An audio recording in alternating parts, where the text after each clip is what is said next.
Welcome back to the David Douglas Show. On today's episode, we will be covering steaks around the world. I've done an investigation on 5 different countries and how they come to prepare their steaks, the various cooking methods involved, and then we'll take a look at 5 primetime restaurants within each country and decide which is making the best steak.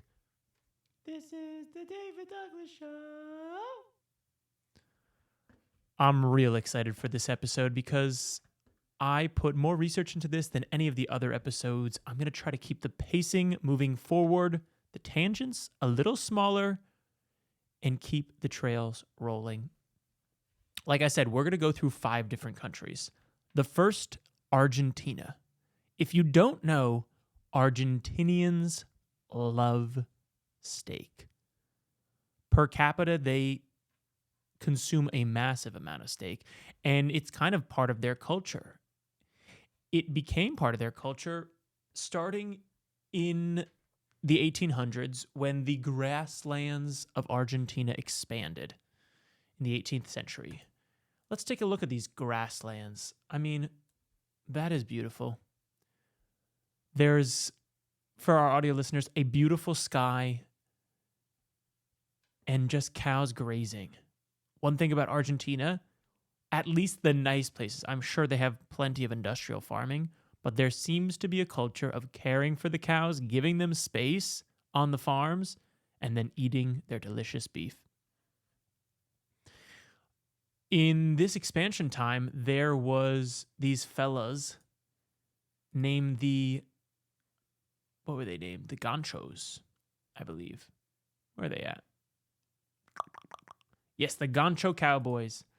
So these were the fellas that, as the grasslands expanded, they started taking care of the cows, moving them around, making sure they were well fed, and brought back when it was time to eat. These are kind of the cowboys of Argentina.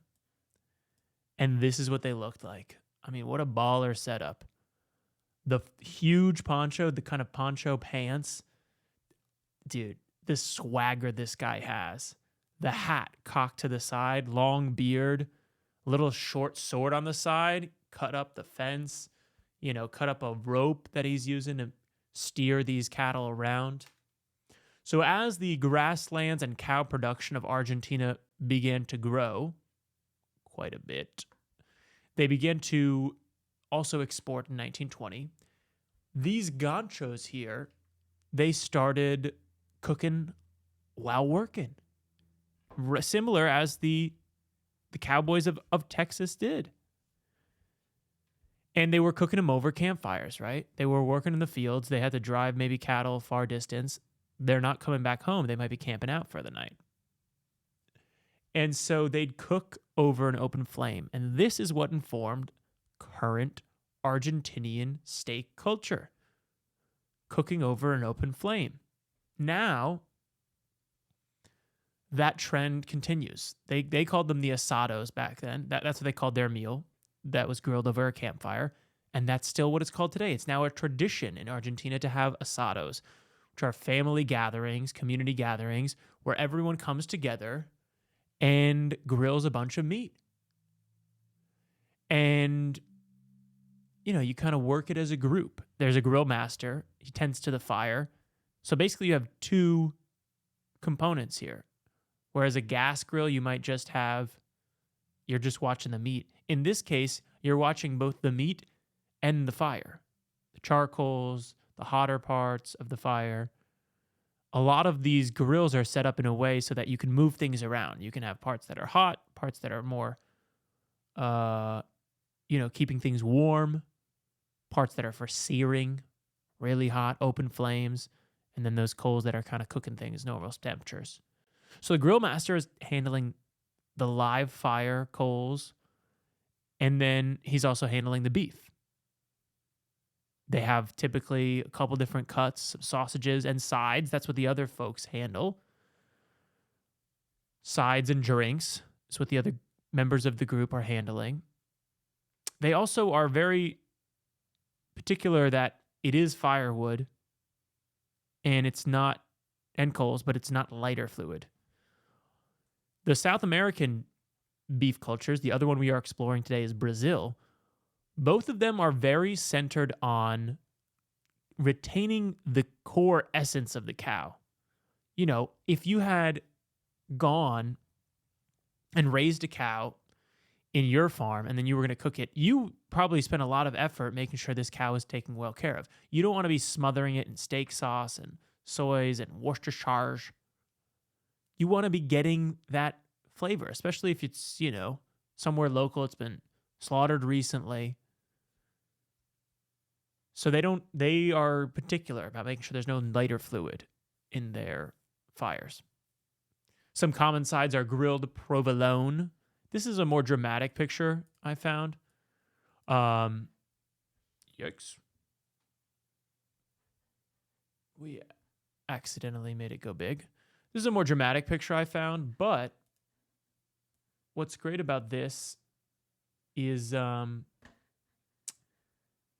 it's typically a little bit more like a grilled cheese.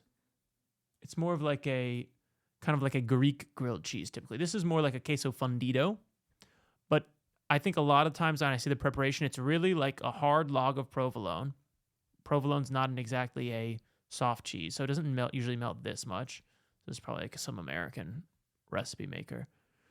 And they have a log of provolone. They're cutting it into chunks, into circles, and they're grilling that. So it kind of looks more like if you've ever had like a bread cheese or a Greek grilled cheese, that's more hearty, more whole, less, this is kind of more mozzarella-y.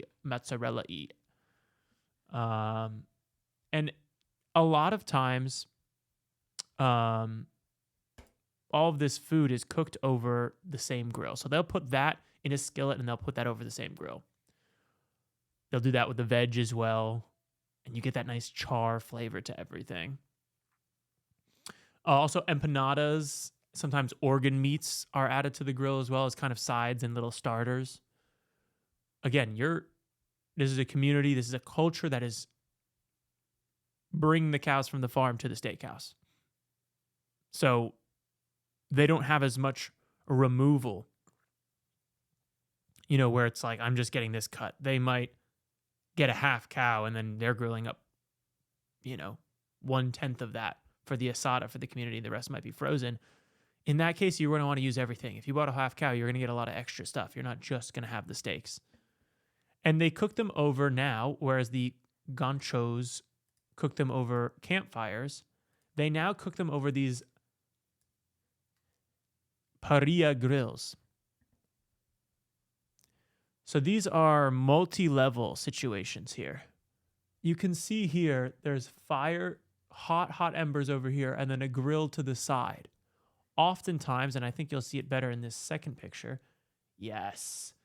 Oftentimes, they have these elements. So they have basically a big bed where you can put charcoal over. Here in this case, they have a fire behind this huge grill. So imagine this, a long rectangle, behind that an actual fire, and then in the long rectangle are coals. So they're taking the coals from that live fire behind the grill, and they're putting it into this large rectangular basin.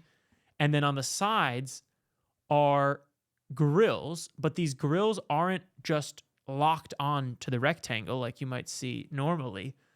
They're actually suspended. So there's a big rectangle, there's a square grill that's suspended by chains, and on that they have a wheel, a pulley system. So you can spin the wheel and lower and higher the grill. So now you have this element where you're controlling the coals, but you can also control how close the meat is to the coals. I think this is like the coolest live fire grill setup. They're becoming more popular in the States. I went to a steakhouse about a year ago that had one of these, and in Argentina, they're common. And if you have a really wealthy friend, you might see them in their backyard. That's how you know your friend's dad has made it. It's not when he gets the convertible, you can get those used. It's not when they upgrade the house, that could be a mortgage. It's when they get the parrilla grill in the back, when they drop $15,000 on a bunch of steel to live fire cook their steaks like they're in Argentina. We went there last summer. It's beautiful in Buenos Aires. That's what your rich friend's dad will be saying with his parrilla grill. I think this is the coolest way to cook the steaks. It's got the most action. It's got the most kind of literally, it's got a spark to it. And the grills look sick as fuck, and they got a little mechanical piece to them. Boys love mechanical pieces. So that's Argentina. They got cows. They expanded their grasslands. They began to export their beef. And as the cowboys, the ganchos of Argentina, raised the cattle over these grasslands, they cooked over live fire, which turned into the ritual of the asado, which is still carried out today in families, communities, and restaurants where they cook steak over a live fire, as the ganchos did. But let's move on to another steak culture, Japan, for it is very different in many ways.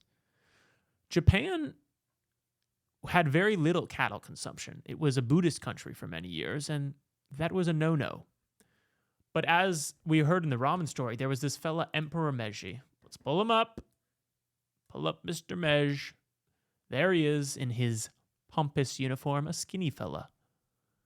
And in the Meiji Revolution, he actually set a new standard. He kind of welcomed beef to the picture by eating it himself.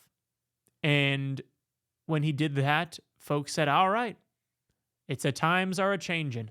If the emperor eats beef, I can too. And after that, cattle production increased 13-fold. They started cultivating Wagyu, which literally just means beef in Japanese. Wagyu is a very controversial term, for it means many different things to many different people. But in Japan, it literally means beef. And for them, that means beef that is produced in Japan from one of their 4 varieties. They were kind of crossbreeding their cows until 1910. And then only domestic cattle were bred. And these are the finest of cows. There's 4 types of Japanese, of Wagyu. 4 subspecies: the Japanese black, brown, red, and polled. 97% of Wagyu, or Japanese beef produced, is the Japanese black cow. Let's check this sucker out. Boom, bada, look at him. Now, does that look, as a cow expert myself, can I say that looks particularly different? No.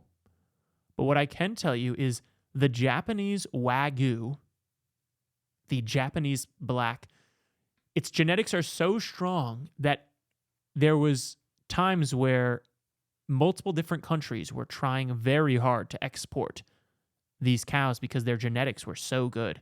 And it got to the point where the Japanese government outlawed exporting Japanese cows because they realized what they had on their hands was a gold mine, a rarity. Similar as Mexico protects their tequila by saying it only can be called tequila if it's produced in a certain county, and France does the same with champagne. Japan realized that they have a premium product on their hand with their cow genetics, and they stopped exporting it. In other countries, they call the Wagyu, but they have different standards, and we'll get into that later. But in Japan, it's got to be one of those 4 species to be considered Wagyu, and it's typically the Japanese black, 97%. And they're known for their intense marbling. Look at these fellas right here. These is what these cows are known for. Intense marbling, a lot of care taken, a lot of precision to get different levels of marbling in the fat. There's an association called the JGMA, and they've been grading the cows, the Japanese, I believe, Japanese something, I can't remember it. But the grading association is the no, grading association is not. I'm going to give up on this acronym. But the JGMA, they've been grading beef since 1988. And you get 2 things. You get a number and you get a letter. The letter is pretty simple. It's how much of the cow is usable meat, A, B, and C. The second, so that's just the yield, Can we use a lot of this? The second is the quality of meat, which is rated 1 through 5. So you can have a B2, you can have a B5, you could have a B1, you could have A5. A5 is considered the best. Now that quality is broken up into marbling, meat, color, firmness, texture, and fat quality. A lot of various components there. But that's how they're rating the beef. And another way to look at it is they do two things, particularly with the fat and the marbling, which is the percentage of the meat that is fat and kind of also how it looks. So we're going to take a look at two pictures here that kind of explain things. So here we can see the various rankings, also compared to the USA kind of rankings.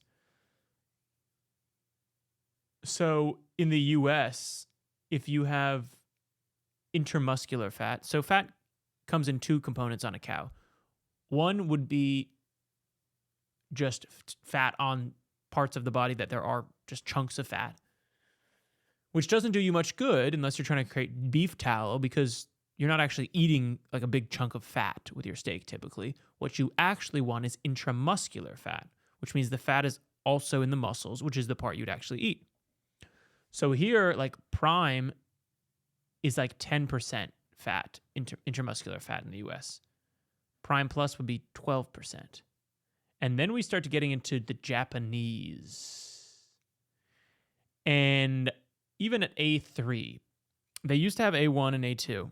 They realized they're not protecting their brand well enough if they consider those Japanese. They wanted to separate from these kind of American cuts here, these more normal cuts of beef. So they started saying it starts at A3. If it's below that, we're not going to even label it. And you can see the beef marbling score here, a 3, which is the lowest beef marbling score, would still be 21% intramuscular fat, all the way up to 56% intramuscular fat at an A12. That's the reason, by the way, guys. This 56% fat, that's the reason why when you get a Wagyu cut or you see it on a documentary somewhere in Japan, oftentimes it's a much smaller piece of steak. And the reason is it's incredibly rich. If 50% of what you're eating is fat, I mean, that's like taking a fatty cut of brisket and then just getting the like top part where it's like a fat cap and then some meat and eating just that. It's the fattiest part. And so you're getting that heaviness in every bite. You don't need a lot of quantity. Let's also take a look. So that's the percentages for how they rate it.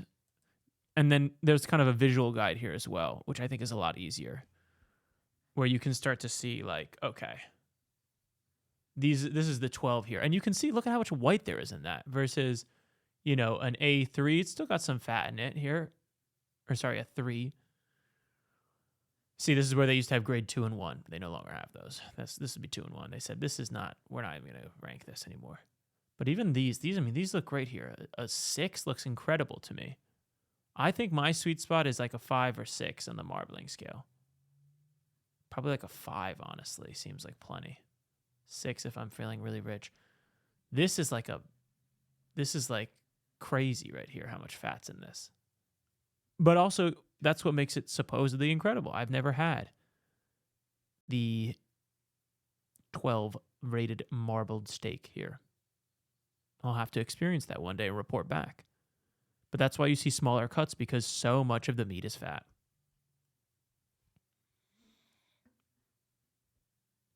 And so that's how they rank it. They had the beef marbling score starting at 3, which would make it a grade 3. Grade 4 would be 5 to 7, and then grade 5 would be 8 to 12 on the BMS, the beef marbling score. And they have strict regulations, and they track everything. A lot of times in restaurants in Japan, when you get your beef, you'll also get a note that says where the cut is on the cow, where the cow is raised, and it will actually go through and track the life cycle. So it'll tell you when it was born, all this information, because that is also how they keep track of their beef in Japan. They label everything throughout the process, so that they can kind of keep track of all their beef. They don't want any exported, but they also want to make sure the stuff that is being made, they are aware of the quality. A lot of times these are raised in with premium grains being fed to them and in specialty feeding programs. There are lots of tales of the Wagyu. Some of them are exaggerated. Maybe they happen one time or they happen at select farms, but maybe aren't the norm, right? Things like feeding them beer to stimulate their appetite so they eat more, so they get more of that fat. Massaging them every day. Things like that. They don't happen at every farm, some of these more extravagant tales. But the fact does remain that there is a lot of care taken care of these cows and a lot of effort being put into that. And it's a simple reason why. As a farmer, you're rewarded. You can sell something that gets graded higher for more money to the top restaurants. And so if you're able to produce a premium product, they're going to keep track of it. They have that whole grading association, and you're going to be incentivized to do it. So there are farms that are specializing in that. Wagyu is often also raised longer, a period of 30 months versus 18 to 22, which we might see it in other countries. They're tagged, tracked, and often sold with certificates, like I said. A big difference you'll see in a lot of these other countries that aren't the U.S. is that keeping the beef as one or keeping track of it. Whereas in the U.S., you'll see in our history, we kind of commoditized the beef. We had a place that opened up, and then since then, it was like all beef is mixed together. It's like you're getting a bunch of steaks.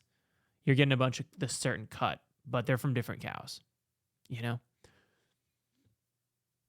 Let's take a look at some of these Japanese farms. Hello world. Why is Kobe beef so famous and so expensive? Hello world.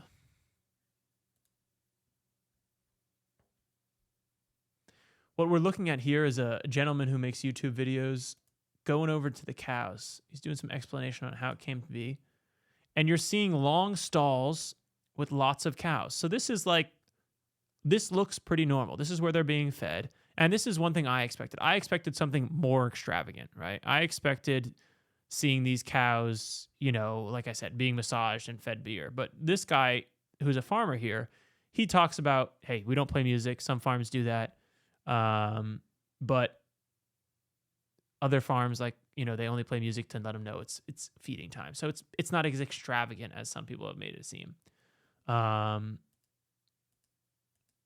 But they do get to the point where they're grading it and they're auctioning it off. So similar to, you might have seen like tuna being auctioned off in Japan in some documentary. They do the same thing with really high quality beef where folks can bid on it.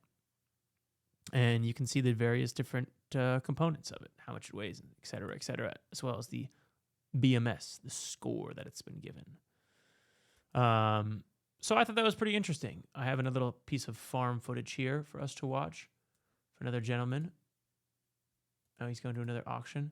But yeah, here you can see this beautiful Japanese farm. And I think it is actually the same farm. But yeah, they have grasslands and they come in to feed. And they're given a good amount of space. They're raised a little bit longer. Maybe they're not cared for as dramatically as some places have seen. But the farmers are incentivized to take good care of them because they'll be auctioned off for more.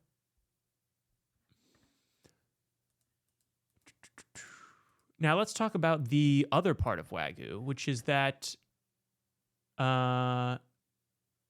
a second, why do I see Wagyu so often on my menus? Why does this burger say it's Wagyu if I'm not getting that certificate that I might get with Japanese Wagyu? Also, it's not 55%. Is it just an A3 Wagyu? What exactly am I getting here? A lot of times, in the US particularly, and it's become more of a trend recently, is that you'll see Wagyu a lot on the menu. And oftentimes they are referring to either the US or US or Australian Wagyu. So you still get to say the name that everyone gets so excited about. Wagyu, ooh, I've seen that in a documentary. Ooh, I've seen some video about that. Ooh, I heard it's the best. Ooh, do they massage the cows? Am I eating that expensive Japanese Wagyu?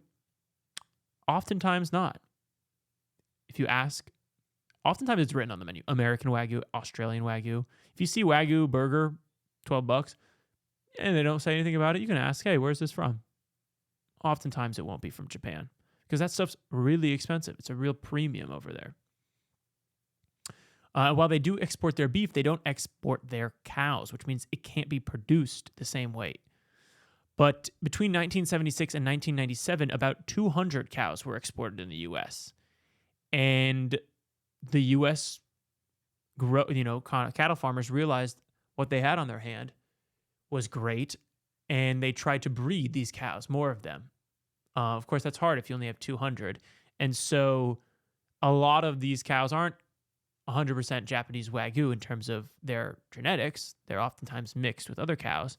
And in the U.S., you can be labeled Wagyu if you are 46.9 Japanese Wagyu genetics. The rest can be an American breed or another breed. As long as you're 46.9%, you can label yourself Wagyu, that's how you get so much American Wagyu. And the nice thing about that for Americans is that they can produce as much as they want. They don't have to pay any import taxes. They don't have to, worry about the shipping, all that stuff. We have a strong, cattle economy here. Instead of shipping things over that are a premium, you can have something that's less rare, literally only 46.9%, and produced here, and oftentimes more affordable. Still more expensive because it is still rare. It's not like it's not like every grocery store is carrying Wagyu, but it's still less rare than the stuff from Japan. Australia has the same situation where they also had very few imports from Japan. They had some from the US though. And now, as long as it's 50% Japanese Wagyu, you can call it Wagyu in Australia. That's how their laws are written. And they also have a couple of different Australian systems for rating the marbling. But I think that's a really fascinating point because I think a lot of times you go into these, I'm torn on how I feel about the American and Australian Wagyu. If it's a great piece of beef, great. But calling it Wagyu, although it is true, it does feel like that thing where it's like the marketing scheme, where it's like they really try to get you excited about something. But all of hospitality is also all marketing, so I get it at the same time. Moving on from Japan to the U.S. If anybody, if you know the U.S., we love our steaks. And same thing as Argentina, we had the grasslands of the U.S. get populated. And as those were populated, more and more cattle were grazing over those grasslands. The cowboys would move them around. And a key moment for the U.S. and how we kind of view beef, which is different than what we've seen in Japan and Argentina, is the Union Stockyards opened in 1865 in Chicago. Let's take a look at them. What the Union Stockyards were a massive place where cows would be shipped, and slaughtered, and then shipped back out post-slaughter. So when we're in Argentina, you might bring a cow from a farm, slaughter it, have that at your restaurant. Here, it became, we're going to bring a bunch of cows to one place in a very Henry Ford-esque economies of scale idea, and we're going to slaughter them all, and then we're going to ship them all out to various places. At the time, there wasn't that much freezing, so they would sometimes, in this Union Stockyard, where you'll see thousands of cattle and thousands of pens where they are, and industrial butchering operations, a lot of times what they would do is they would can the beef as well. And this is what they called the central slaughter model, and this became popular in the U.S. And in a very U.S. way, our consumption was insatiable. We would much rather have more of something that is an unknown, that is maybe mixed in with all these other cows, that isn't maybe as high quality, then have this kind of like, hey, I know exactly where my beef is coming from kind of idea. So by 1900, Americans consumed more than 100 pounds of beef a year. The cattle industry grew a lot, the stockyards grew, and so did this slaughterhouse model where beef became a commodity in the U.S. And in many ways, I think it still is to this day. There were some early steakhouses in the U.S., like the Cattleman's Cafe. As people began to consume more beef, they also began to be served more in restaurants. This Cattleman's Cafe opened near the Oklahoma City stockyards in 1910. And so they'd take the beef that they would slaughter there, and they would cook them up for folks. It became a staple in the community. Also, Delmenico's opened in 1837, even earlier than that. And they were really they considered themselves the first fine dining restaurant in the U.S. They opened in New York City. They had multiple floors. They had thousands of bottles of wine. They had private dining, which was a new concept where you could rent out a whole room just for your guests because you were bougie like that. And they were known for their steaks, cooking them up, whipping them up. They kind of brought the steaks to the high end. And similar to them, another iconic spot was the Keen's Chop House, later called the Keen's Steakhouse, which opened in 1885 in New York, and also served patrons lots of steaks. That's what they were known for. A fun fact about this is that in 1905, actress Lily Langtry, who we see here, boom bada, she sued to get admission because before that, the Keen's Chop House for the last 20 years was a man's only institution. So shout out her for being like, hey, give me a steak, you assholes. Like, what the hell are you doing? And they're like, no, women allowed. And she's like, I want the steak. Give me the steak now. They said, not gonna happen. And she's like, you know what? I'm gonna sue. God, can you imagine the satisfaction of the day she smirked her way in there, walking in and ordering a steak? The chefs were probably bitter, but I hope they weren't, honestly. I hope it was more the patrons who were the bitter people. I hope the chefs were all about it. Chefs these days are pretty progressive. I don't know how they were back then. And this is the Keen's Chop House where she broke ground in 1905. Zoom in on that a little bit. Zoom in on that. Zoom and enhance on that a little bit. Look at that. The old fellas, the big steel pieces. Just an old look in the black and white. An old school steakhouse. You love to see it. So those were some of our iconic first steakhouses, and that kind of culture permeated through U.S. There was kind of two angles of steak. There was the chop houses. There was the places that would, keep things simple and give you a big cut of beef for a reasonable price. And then there was the high-end steakhouses. And, that is the quintessential American fancy meal. You're celebrating something, you go to a fancy steakhouse. But my question to y'all is, what is the most iconic U.S. steak? Let's take a look at the cow and where these cuts are from, and then try to decide what the most American steak is. So here we have the chuck, which includes short ribs, top steak. Got the rib, which includes the ribeye, back ribs. You get the short loin, which includes the T-bone, the porterhouse, the tenderloin, sirloin, which includes your lean sirloin steaks. We got flank, plate, breast, where the brisket is, and then the round, which is kind of the back of the cow. And I have 4 contestants for the most U.S. cut of beef. The first would be the New York strip. That's the classy staple. It's got flavor, yes, but it's also got marbling, it's got fat. It's the portion that you feel full with, but you don't feel like a monster. This is the classy man steak right here. You want to know what not classy people think the classy man steak is? Another contender for the most American steak. Also, I didn't even show the picture. There's the New York strip, the classy man steak. Look at that portion size, super reasonable. This is what the non-classy mans think is the classy man steak, the filet mignon. The most tender cut, for it is from the part of the cow that's basically not used at all in terms of when it's moving around, this part in their back. But the problem is that means it's got like the problem with this cut is that it also has no fat, very little flavor.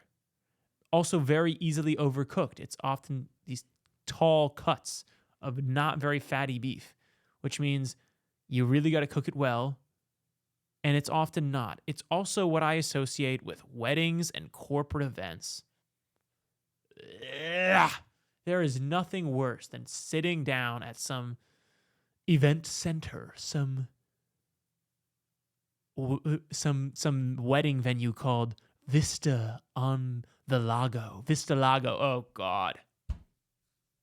The fake Italian name. This is my PTSD from growing up in North Jersey. Vista Lago, where luxury meets weddings. And they serve you this monstrosity with a few boiled vegetables, and you cut into it, and it looks like the pink has been injected because it's hard as a rock. Tough. You're like, this is the most tender cut, and you're like, and you're looking at your aunt, and she's also in pain. Like, what have we done? This is why I have a beef, hey-yo, with a filet mignon. It's not often done well, and I often associate it with the worst steaks I can have. Up next, the tomahawk. Texan decadence. What you get with the tomahawk is the best of both worlds. You get a ribeye, which has a lot of fat and flavor, and then you get that tender filet mignon. You can go splitsies if you have two people, and then, yeah, you still get that little tenderness, but you also are getting extra fat on that filet mignon thanks to the residual fat cap. You're also getting an iconic look with the handle on there, and you get the fatty ribeye.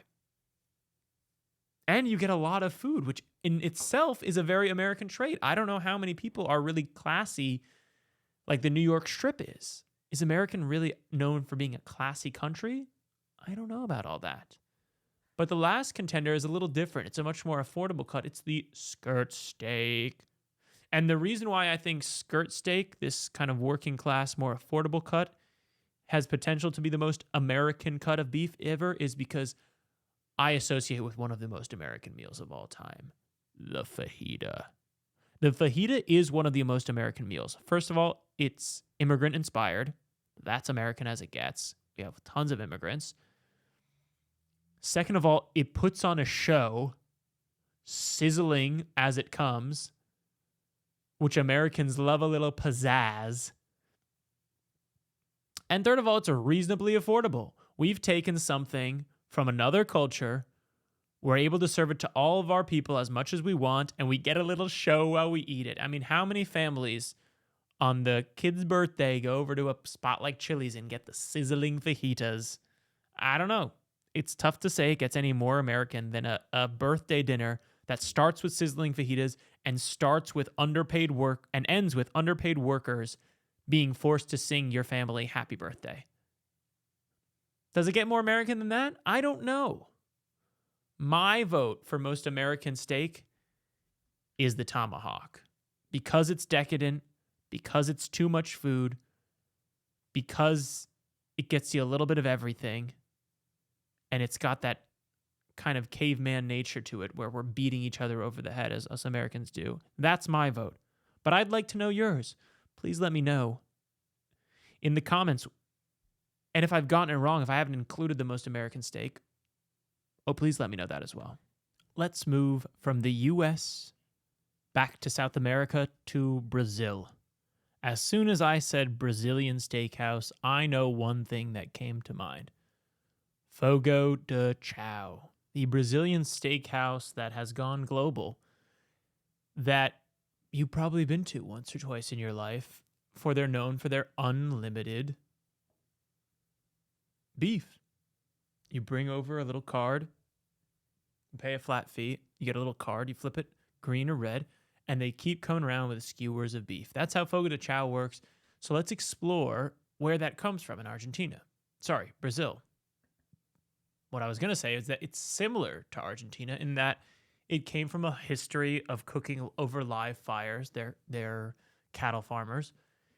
And they wanted to be a bit mobile, moving around. So they started sticking the steaks onto skewers at the campfire so they could bring them here to there, which is where the Churrasco Restaurante, which is a restaurant serving steaks often on skewers, cooked over live fire, that's where it emerged in the 50s and 60s. And they're known for espito corrido, continuous service. They keep bringing the beef around, and you keep asking if you want more or not. Skewers of different types of meats, and they slice them typically right onto your plate, which is just a delicious, fun treat. Oftentimes, it's all you can eat, and oftentimes you'll get a little card that signals if you want more or not. If not, that continuing service will keep walking by your table. If you do want more, they'll stop by. Hey, you want some of this? No? Yes? Okay. Moving on. Cut you a piece off. And a lot of times they'll have, a sides, a salad bar situation, like many buffets do. Though this isn't quite a buffet. It's espito corrido, because the food's brought to you. You don't necessarily go up. But for other things, you might go up. Oftentimes, I don't want to mispronounce it, but cheese bread, capão de vio, de queijo, farofo, toasted cassava flour, veggies are sides, oftentimes grilled over the fire. And with their skewered meats, they typically only season them with salt, no pepper. And they're cooked over churrasco grills, known for live fires. Oftentimes, they're cooked briefly, and then they rest over embers. So you do a little sear, and then you kind of rest it and let those juices reabsorb, as well as the salt, the copious amounts of salt that was put onto it, reabsorb while it sort of finishes over the embers. Now, the king of the Brazilian steakhouse is, of course, the picanha. Let's take a look at this delicious steak. The picanha has a big fat cap. It's a well-marbled cut, and it's known for its flavor. This is how it looks in the raw. And then oftentimes what they'll do is this is how they'll look in the raw. I'm really missing the cues with the visuals on this episode, but hey, we're improving on other things, I think. Oftentimes they will take this and they'll bend this steak over. This is a long, kind of thin piece of, not thin, but it's a long piece of steak, and they'll bend it into a C shape to put onto the skewer, which you can see here. Looky. Bent over. I'm not going to say that joke. It's a family program. It's not a family program. So that's how they typically are on the skewers, and that's what they'll slice off. They'll slice off that side, so you get a little fat cap in every bite. You get this nice C-shaped cut of steak. The picanha is its most prized cut, and that fat cap that you see on top, oftentimes it's melting down into the leaner steak underneath. It is also from the rump section of the cow, which is pretty impressive that they've made that such a delicious steak, because rump isn't as famous as other parts of the cow. So there's Brazil. Let's move on to France, home of the steak frites, although I will add both Belgium and France claim steak frites as a national pride. It rose to popularity, the steak frites did. Oh, by the way, if you don't know what steak frites is,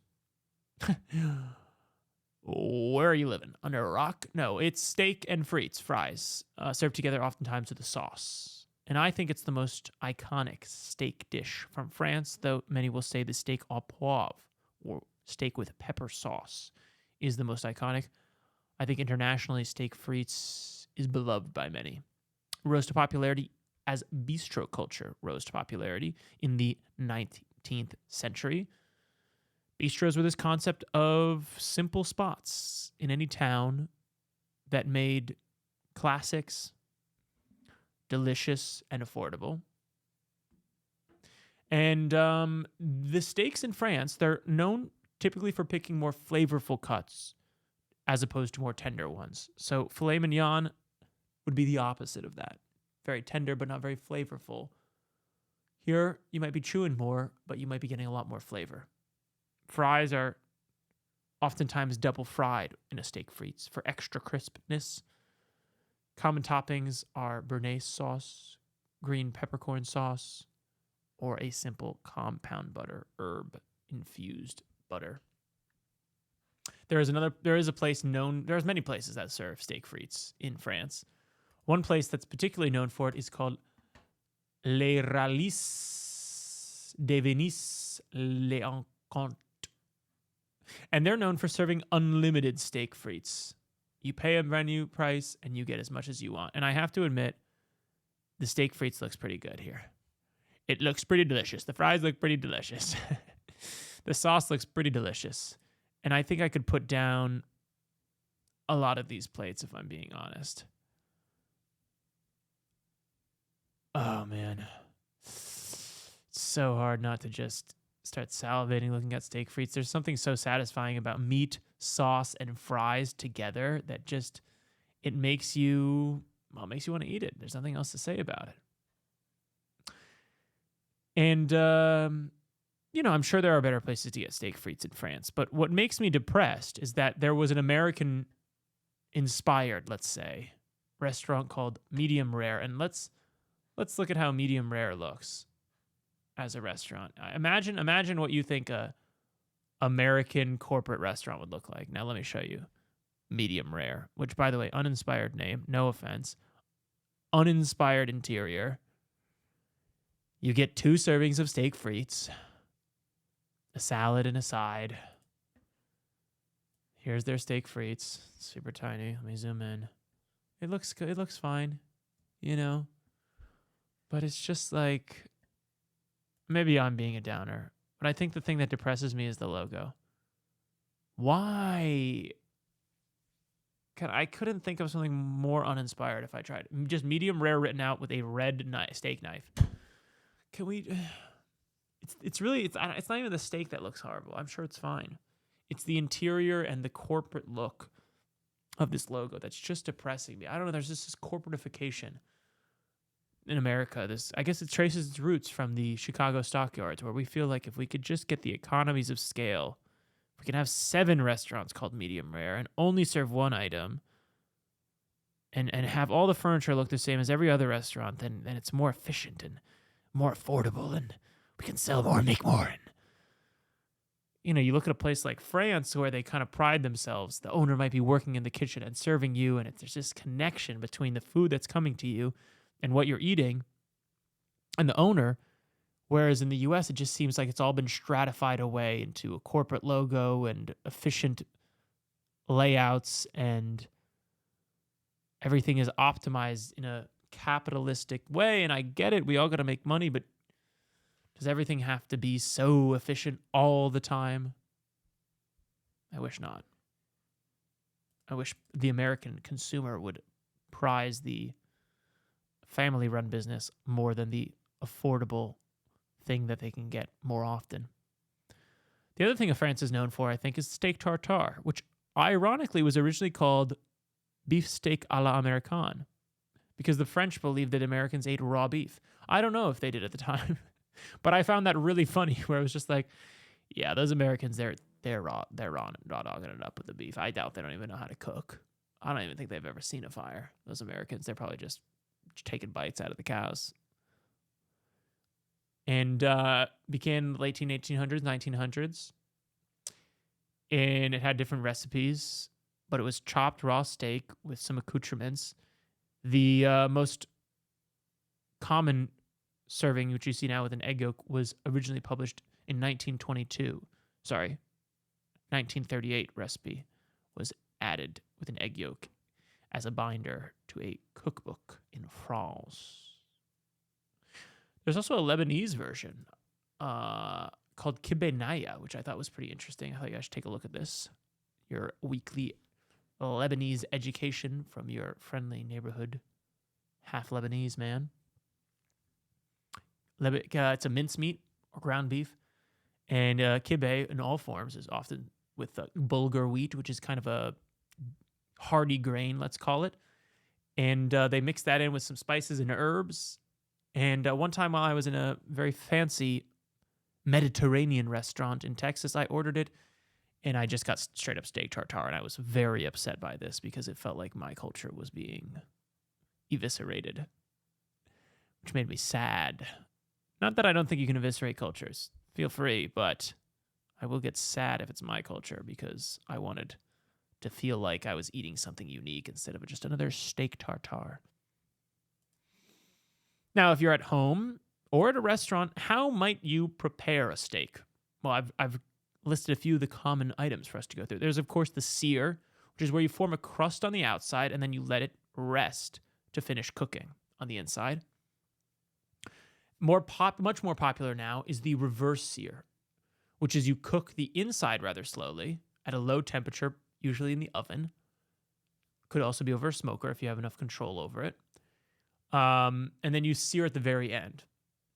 The reason that that's become more popular with chefs and home cooks now is because the sear, it's very hard to get an even cook. A lot of times you'll sear the outside a lot, but the inside is cold or cooler in a way that you don't want. Whereas the reverse sear, you get a very even cook throughout.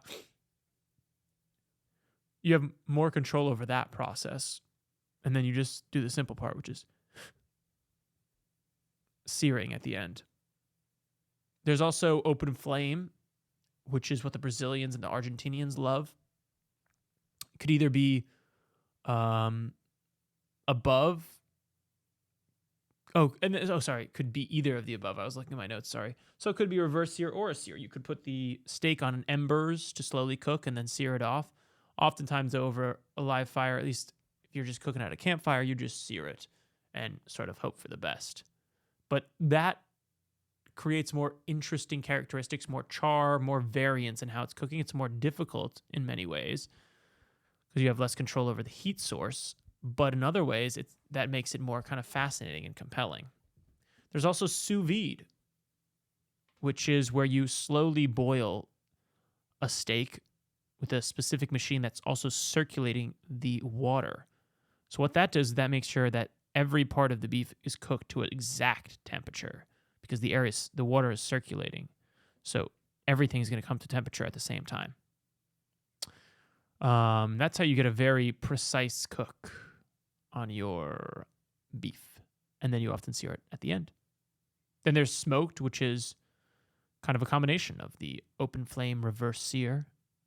You have the smoke and the low temperatures infusing into the beef, and then you sear it a little bit more. I think it's a pretty supreme way to cook a steak.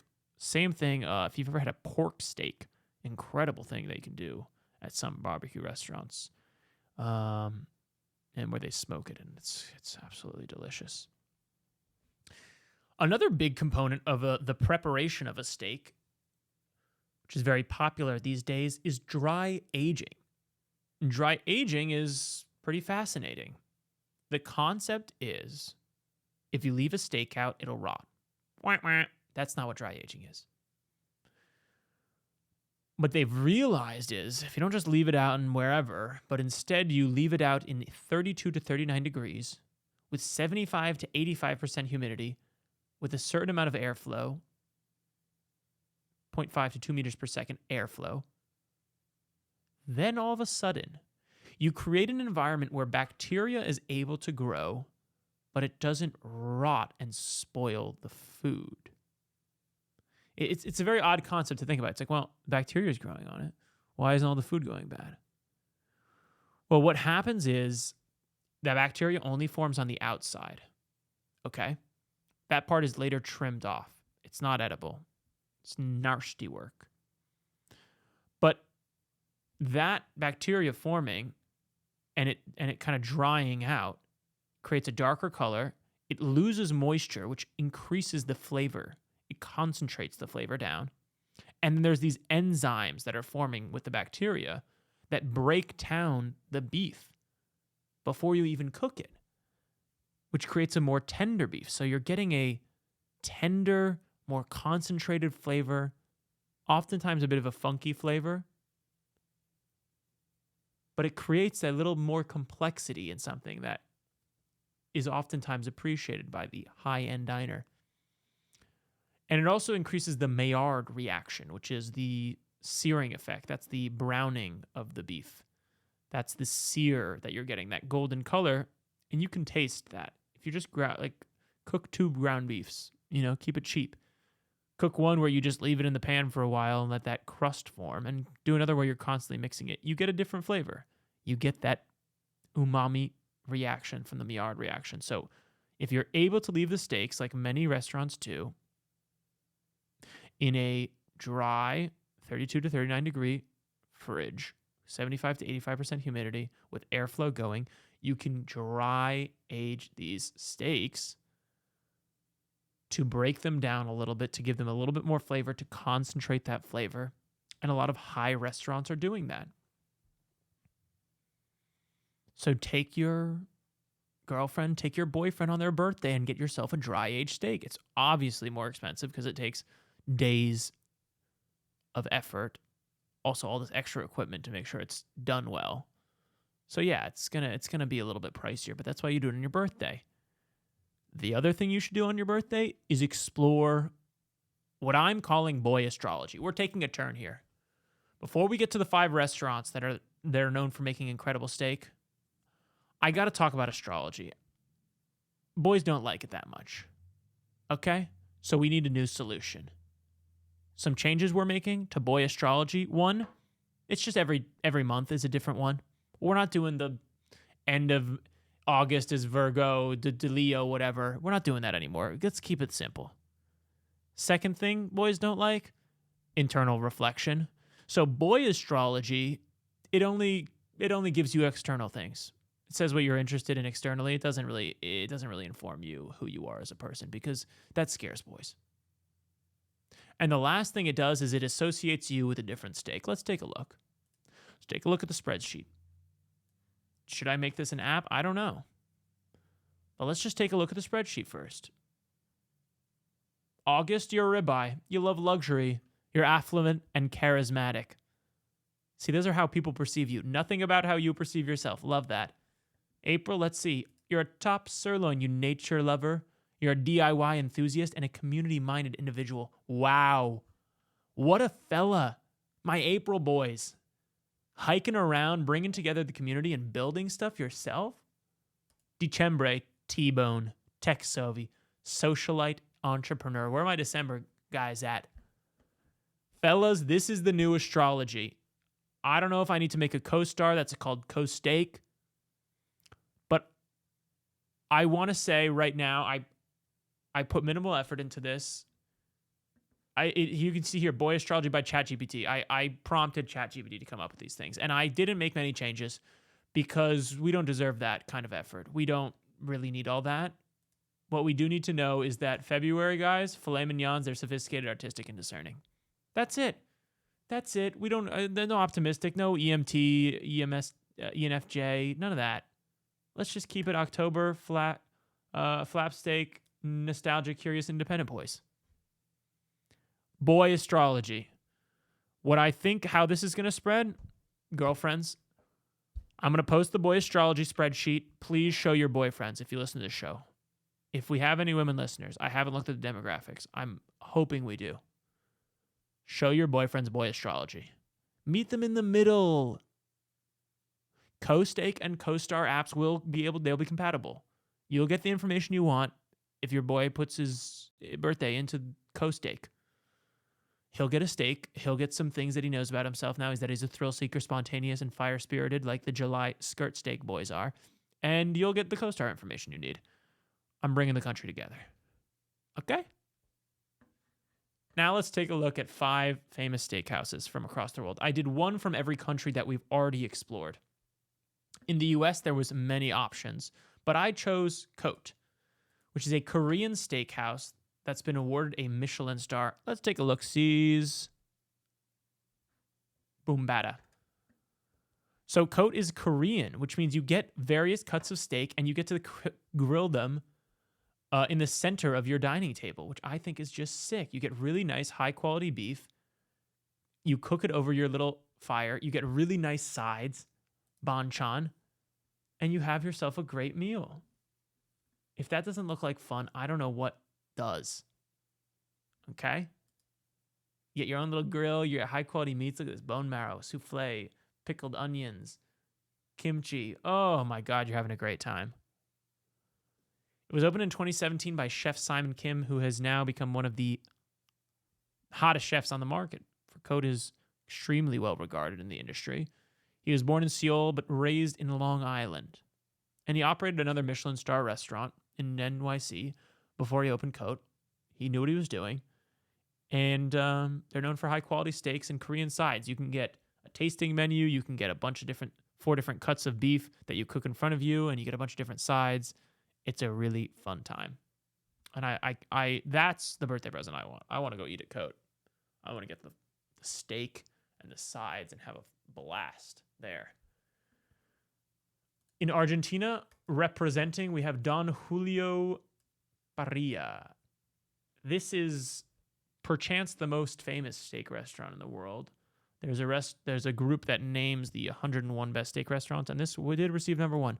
Who that group is, no idea. You can see their sick ass grill here, which has the chain pulleys that's lifting the beef above and below the coals, not below the coals, but above, higher and lower, above the hot coals that are under the grill.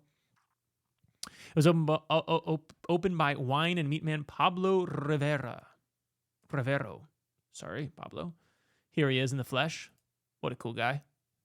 He opened it when he was 20 years old with his family, who also run a farm. And that's the thing that really sets this place apart. Let's take a look at a breakdown of their restaurant on Instagram. Switch it up here. Let's turn the sound on. Food. It's a deeply ingrained national identity where eating steak multiple times a day is a way of life. At the center of it all is Don Julio, the pinnacle of culinary excellence and newly ranked best restaurant in Latin America. To truly understand what makes it stand out, we first need to travel about 100 kilometers west of Buenos Aires to Don Julio's farm, where the story begins. For our audio listener, we're now on a sick farm. We've just cut from Mr. Pablo Rivero himself driving a car to his sick family farm. Picture this. Lush pastures as far as you can see, row upon row of growing fruits, vegetables, and herbs, cage-free hens wandering around, and cows roaming freely. This is a sick farm. This is an extremely sick and cool farm. Like, this looks like the homesteader girls. You know, the ones who are like, I just want my chickens. They're like, they've literally never worked a day in their life. They work in an office job and they're like, I just want my chickens on my farm. It's like, have you ever raised an animal? But it does look like what those girls picture their life is. The farm mimics nature through regenerative grazing, letting the herd forage in pastures filled with greens like grass, red clover, and chicory, before rotating them to fresh pastures so the soil can recover. It's a low-stress life for these calm and happy cows which eat a balanced, holistic diet. And what does this mean for the quality of the steak? It's superb. At Don Julio, every cut tells a story of the land and care that went into raising it. The beef is meticulously butchered and aged in-house at the restaurant's carniceria just down the street. Nothing goes to waste. Okay, so now we're looking at their carniceria, which is one of those giant dry aging rooms that we spoke about earlier, and it's beautiful. It's walls lined with beef. Meat is cut for grilling, offcuts become charcuterie, and fat is used to make breads. The team is even working on recreating wet aging without the use of vacuum-sealed plastic bags. Every step from farm to table reflects a commitment to quality care, innovation, and sustainability. This place is so sick, guys. It's so sick. Oh my God, it's so cool. Like, he's doing everything cool. He knows where the beef is coming from. He's taking great care of the cows. He's handling every step of the process. He opened this when he was 20 years old. Now, was it always this sick? I don't know. Probably not. But it's just so cool that he's been doing it for 25 years and it's now just become this institution that everything is done top tier. I want to eat here so badly. Like, I'm literally like, do I just go to Argentina just to eat at this restaurant? Because I've just been sold on this place from researching. I mean, just the cow quality, just knowing exactly where it comes from, like that's just so sick. God, I want to eat there so bad. Now in Brazil, which is the other open flame South American country of steaks that we've explored, here's what I found as the high-end options. Okay, there was this place called Mocillion. It's got a tree made out of wine bottles. It's got, a sushi bar. It's unlimited steak, as Brazilians have. Okay. And then there's Fogo de Chao, which is, is in Brazil as well. And here, it looks like a mall. And, you got the lights and you got the green card and the red card and you got the boring furniture. And all the high-end options look like hotel lobbies. That's what happened to me. And I just got depressed because I was like, what? This is the best Brazil has? Like, Don Julio, he's like Mr. Pablo over there. He's knows everything about the beef. And then this looks like hotels. It's not cool looking at all. I got sad because every high-end place I found seemed like that. But then I stumbled upon something much cooler. This is Churrasco de Russo. Churrasco de Russo, for the audio listeners, the first picture you see is some reasonably priced houses, let's say, in the background, not very fancy, and bunch of plastic chairs, and then you get to the beef. They got a little salad bar with sides, and then they got just skewers of meat over some small charcoal grills, and it just looks like a hang. And then look at this plate. Different cuts of beef and sides all on the same plate. It literally just looks like you're going by the street and you see someone just grilling up some skewers of sausage and steaks. And you stop by, you sit in a little plastic chair, and you get some sides. You drink like a beer when you're like hungover. The plastic chairs are really killing me. I don't like it just makes it so much more satisfying. I know it's a reasonable price. I want to eat that place nearly as bad as I want to eat a Don Julio. Like, it just looks like a sick hang. Like, you go out a little too late in Rio de Janeiro, and you go to that after. Oh my God, you're having a good time. Ah, that looks good. For Japan, we have Kobe beef Kaizeki 511. Why is it called 511? Well, they only serve A5 Wagyu that's either 11 or 12 on the beef marbling score. Let's take a look-sees. Beautiful interior. Sick udon noodles that are colored green. And then cuts of Kobe beef. All Kobe Wagyu, by the way, which is a certain region of Japan known for beef. Look at there's an extremely delicious, rare-looking steak. They have two options. You can either get it cooked in an oven or in a, what's the other option? In a, oh no, kiln. Found my note. And you get extremely fatty Kobe beef. They have a great reputation. They've been around for a while. And you get some little sides and little snacks as well, whichever you order.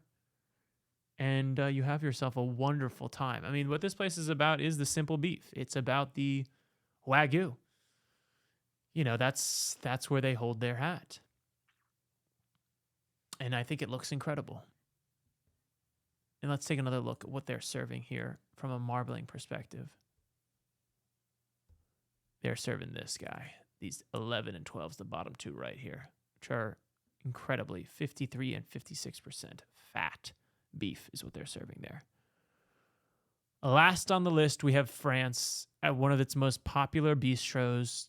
So popular that it's gotten to the point where foodies are kind of roll their eyes at it because it's just like so common a pick for people to go when they travel to France, to Paris. But goddamn if it doesn't look good. This is Bistro Paul Bert. And they are known for the steak au poivre, this peppercorn sauce that's served with their steaks alongside their house-made fries. And guys, it looks incredible. I mean, the sauce just, I can taste it and it tastes great. They got a little souffle here for dessert. They've got some classic French things. Sure, it's popular, but you can't look at these pictures and say that's probably not a delicious meal. So which, if I could only eat at one, which would I choose? Well, I think you probably know from the way I talked about these places. I'm picking Don Julio in Argentina. That's my pick. If I could only eat at one of these steakhouses, that's where I'd go. It's just the coolest story. It's the coolest way of cooking the steak. It's the coolest sourcing. It looks sick. It's got incredible reputation. And it just seems like a fun time, too. Like, you get to see them cook those steaks over the live embers, moving the grills up and down, picking your sides, getting the beef. But what I'd like to present to you now is what I think is the ultimate steak meal. If I could assemble a dream team of chefs, this is what it would look like. Starting with the steak. The steak would be a tomahawk cut. So you're getting the ribeye and the filet mignon, and it would be from Japan. Dry-aged Wagyu Japanese tomahawk. However, at this volume of beef, I would go with a lighter BMS score, probably the 4 or the 5 on the BMS score. Something that's marbled, it's got plenty of fat, still more than a prime cut in the US, but not 50% fat, because that would be too rich for this volume of food, and I want to eat a lot. It would be cooked at Don Julio Parrilla over its live fire grills. We would cook this dry-aged Wagyu steak. What would be served with it? But the Paul Bear au poivre sauce. You get that on the side, you're taking your charred bits of tomahawk dry-aged Wagyu and you're dipping in that sauce. On the side, the banchan from Cote. Oh, kimchi, lettuce wraps, fermented vegetables, stews. Oh, the acid, the complexity. And then finally, for some carbs, you're getting the fries from Bistro Paul Bear, but you're also getting cheesy bread from Brazil. This is what I think is the ultimate steak meal. If you could only eat steak one more time in your life, but you had unlimited resources, the ultimate steak meal would be a dry-aged Wagyu from Japan, tomahawk cut, lower on the BMS marbling score, 4 or 5, so you can eat more. That just fucked me up. Canva, you just fucked me up big time. I was on a roll. I'm redoing the whole roll, and if you fuck me up again, Canva, I'm suing. That pissed me off. Thanks for viewing. Come back again. Thanks for fucking up my rant. We're taking it from the top. If that happens again, you're going to see a freak out you haven't seen on this podcast before. The ultimate Wagyu, the ultimate steak meal is as follows. A dry-aged steak, tomahawk cut from Japan, going lower on the beef marbling score, a 4 or a 5, so we can have more steak. Cooked at the grills at Don Julio Parrilla. Churrasco grills that lower up and down over the live fire. With it, the au poivre sauce from Paul Bear Bistro in Paris to dip your charcoal cooked steak in. Served with the sides from Cote, Korean sides banchans of pickled veg, fermented kimchis, and the carbs from Brazil, the cheesy bread. You're taking bits of steak, you're dipping it in the au poivre sauce, that dry-aged Wagyu with that live fire cook. You're getting a little banchan, you're getting a little kimchi to put that together. Then you're taking a bit of the cheesy bread, you're dipping that in the au poivre sauce. You are in heaven and beyond that. I would die if I had access to the resources that could combine the forces to put this together meal. The only person I could think to make this would be Joshua Weissman. And I just had that idea. And I'm gonna call him up and say, that's a video idea right there. Let me get on this, okay? Let's get your whole chef team. I know you guys are recreating meals. Let's get to it. He already served me Brazilian cheesy bread one time in a breakfast video. He could do it. God, it's a great idea. And I have loved this episode of the podcast. Thank you for listening. I hope you learned something about how different steaks are served around the world, how in the South America they value the pure beef flavor from grass-fed beef. In Japan, they're cultivating the most premium cow fatty experience in the US, how it became a commodity through the central slaughterhouse, and then exploring some of the nicest steakhouses in the world and forming the ultimate steak meal. Thank you for listening. I'm excited to see you all on the next episode.